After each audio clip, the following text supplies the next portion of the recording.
कहानी है लखन की। लखन नामी लड़का जो था वो ही सितना नगर के गांव में रहता था। चोरी कचारी करके लोगों से लूट मार करके अपना गुजारा करता था।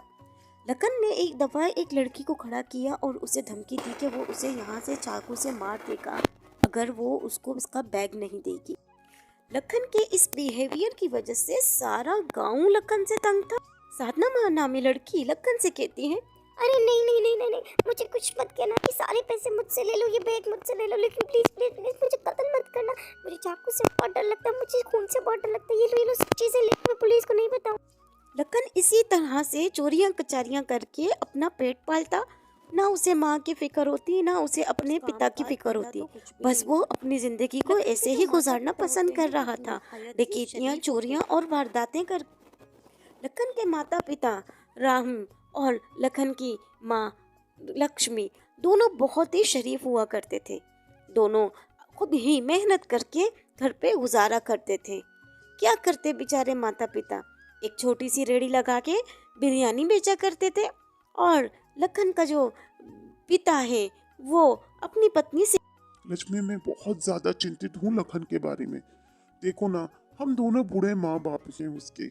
हम दोनों पूरा दिन आए दिन मेहनत करते रहते हैं। दिन रात धूप हो छाँव हो बारिश हो कुछ भी हो, हम लोग बिरयानी बेच के गुजारा करते। अरे घर का किराया भरते। इसको तो कोई फिक्र ही नहीं है किसी चीज की। अरे कैसा बेटा जना है तूने।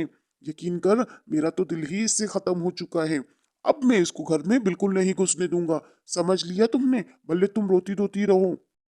इतने में पड़ोसी आते हैं और वो चाचा और चाची से बस बिरयानी लेके खा के चले जाते। पड़ोसियों का ये हालात थे कि पड़ोसी भी चाचा चाची को बहुत ज़्यादा बातें सुनाया करते थे।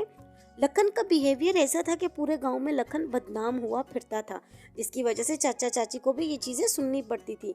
लखन की माँ अपने पति से कहती, अजी सुनते हो, अभी भी वो पड़ोस वाली लक्ष्मी आई थी और मुझे कह रही थी कि तुम्हारा बेटा इस तरीके की हरकतें कर रहा है। अजय तुम सुनाते क्यों नहीं हो उसको, तुम समझा क्यों नहीं रहे हो? हम गरीब बंदे क्या क्या करें, उसकी शिकायतें सुने या मेहनत करके दिन की एक वक्त की रोटी खाएं? बोलो। अरे भगवान, बेटा तो वो तुम्हारा है, ठीक है। मेरा तो वो कुछ भी नहीं है। मैंने तो उसी दिन इसको अपने दिल से निकाल दिया था जिस दिन पहली बार इसने मेरी जेब कटाई की थी। उसने मेरी जेब से चोरी की, बस मैं समझ गया कि ये आगे चोर ही निकलेगा। इसको समझाने का कोई फायदा नहीं है, ठीक है। लात मारो और उसको पुलिस के हवाले कर दो, मैं तो कहता हूँ। और तुम हो ना, तुम्हारी ममता ही मुझे रोक देती है हर इस काम से।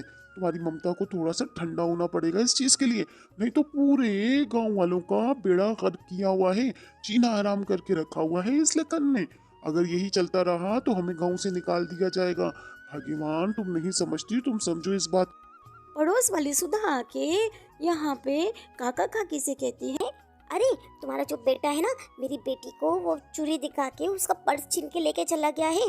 देखिए, अगर इस तरीके से चलता रहा ना चाचा चाची, तो हम से यकीनन तुम्हारा मुंह नहीं देखेंगे, हम पुलिस के हवाले उसे कर देंगे। और हाँ, इतने पैसे थे, अब उसकी भरपाई कौन करेगा? बोलो बोलो, तुम करोगे क्या चाचा चाची? बिरयानी तो बेची जाती नहीं तुम लोगों से, बस क्या करना है, बस यही तुम कर। अरे तुम क्यों फिक्र कर रही हो? ये चाचा चाची बिरयानी से अच्छा खासा कमा रहे हैं। तुम्हें क्या लगता है कि ये 10-20 रुपए कमा रहे हैं? अरे नहीं नहीं, दिन के हजारों रुपए कमा रहे हैं। ये देंगे ना हमारे भरपाई। और हाँ, लखन इन्हीं का ही बेटा है, इन्हीं का ही खून है। वो जो गलत काम करेगा भरपाई हम लोग चाचा चाची से लेंगे, ठीक है। और हाँ, हमारे पूरे 20,000 रुपए बेटी के पर्स से चोरी हुए हमें सूद समेत वापस चाहिए।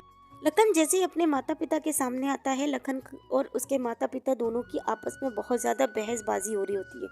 लखन अपने पिता से कहता है कि वो उसे खर्ची दे, जबकि उसका पिता उसे ये कहता है कि तू इस तरह की वारदातें कर रहा है, मैं तुझे जल्द ही पुलिस के हवाले कर दूंगा। हम बूढ़े माँ बाप है, तुझे हमारा ख्याल नहीं है और तू क्या कर रहा है ये तू बेहतर जानता है, अब समझे। इतने में लखन का पिता लखन से कहता है, अरे बेटा, तुझे जब इस गरीब माँ पिता का ख्याल नहीं है, देख हम कितनी मेहनत मजदूरी कर रहे हैं। आज भी पड़ोस वाली सुधा आई थी और वो ये कह रही थी कि पूरे 50,000 तूने उसके बैग से लिए हैं। 20 से 50,000 उसके बैग में था, वो उल्टा और इल्जाम लगा रही थी। देख ऐसे ही चलता रहा ना तो तू हमारा बेटा नहीं रहेगा। जा, आज से तू हमारा बेटा नहीं है। ये बात लखन सुन के अपने पिता से कहता, अरे मुझे भी ना आपका बेटा बनने का कोई शौक वोक नहीं है। अरे गरीब माँ बाप, पता नहीं किस घर में मैं पैदा हो गया। तुम्हारी गरीबी की वजह से तो आज मैं ये चोरी कचारी करने में लग गया हूँ।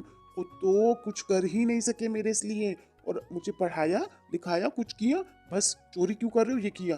ये कहते हुए लखन अपने बाप की रेड़ी को लाते मार के गिराने लगा और माता पिता बहुत ज़्यादा अपसेट हो गए थे इस बात से। अब बेचारा क्या करता। लखन अपने बाप को बहुत ज़्यादा बातें सुना रहा था। वो यही कह रहा था कि वो यूं इस तरह से ना करे। लखन और उसकी इस तरह से लखन के माता पिता पुलिस वाले को बुलाते हैं। पुलिस वाले और लखन के माता पिता के बीच में ये सारी बातें होती हैं। दोनों ही आपस में ये बातें कह रहे होते हैं कि किस तरह से लखन को पकड़वाना है। लखन को वैसे ही पुलिस वाले बहुत ज़्यादा ढूंढ रहे थे और लखन के माता पिता की शिकायत पे भी पुलिस वाले जल्द ही उस घर पर आ गए थे और लखन के माता पिता से इजाज़त लेके उसे अरेस्ट करने के लिए चले गए। इतने में क्या होता है कि पुलिस वाला जो होता है वो लखन के पीछे भाग रहा होता है, लखन को ढूंढने की तलाश में। दोनों आपस में इसी तरीके से भाग रहे होते हैं। लखन का जो माँ पिता है वो यही कहती है इसकी माँ। सुनिए जी, मुझे तो बहुत दुख हो रहा है कि हमने ठीक किया अपने बेटे को बंद करवा के। हाँ बोलो ना, हमारा एक ही वारिस है और इस तरह से हमने उसे भी बंद करवा दिया है। अब हमारे पास तो कोई आसरा ही नहीं है। मुझे तो बहुत तकलीफ़ हो रही है, ऐसे जैसे मेरा दिल फटा जा रहा है। बस यही सारी बातें वो अपने पति से कहती रही। लखन के माता पिता अब बिल्कुल अकेले हो चुके थे क्योंकि लखन उनकी ज़िंदगी से जा चुका था। ज़िंदगी में लखन ने कभी भी इनको खुशियाँ नहीं दी, बस गम ही गम में मुब्तला रखा, जिसकी वजह से इनके माता पिता को ये कदम उठाना।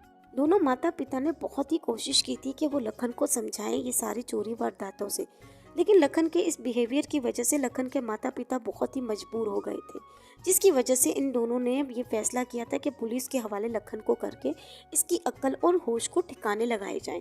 लेकिन आखिर में क्या होता है, वक्ती तौर पे तो लखन के माता पिता ये चीज़ें भूल ही जाते हैं, लेकिन जब लखन के माता पिता को ये सारी बातें याद आती है कि किस तरह से आस पड़ोस वाले आके लखन के माता पिता को बहुत ज़्यादा ही बातें सुना रहे थे, फिर क्या होता है कि बस लखन के माता पिता ने अपने दिल को मजबूत रख के, दिल पे पत्थर रख के लखन को पुलिस के हवाले कर दिया।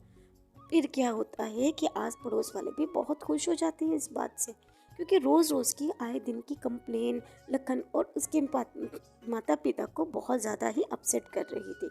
लखन के माता पिता अब बहुत ही खुश होते हैं क्योंकि अब कहीं से भी कोई कंप्लेन नहीं आती। वो मेहनत मजदूरी करके बिरयानी का स्टोर लगा के बेचना शुरू कर देते हैं। मज़ीद उनकी कमाई में इस तरह से बरकत होती है। लखन को पुलिस के हवाले करके माता पिता बहुत ज़्यादा दुखी तो होते हैं, लेकिन इसकी ये सारी चीज़ों से आज माता पिता भी सुकून में हैं और पूरा गांव का गांव भी सुकून में है।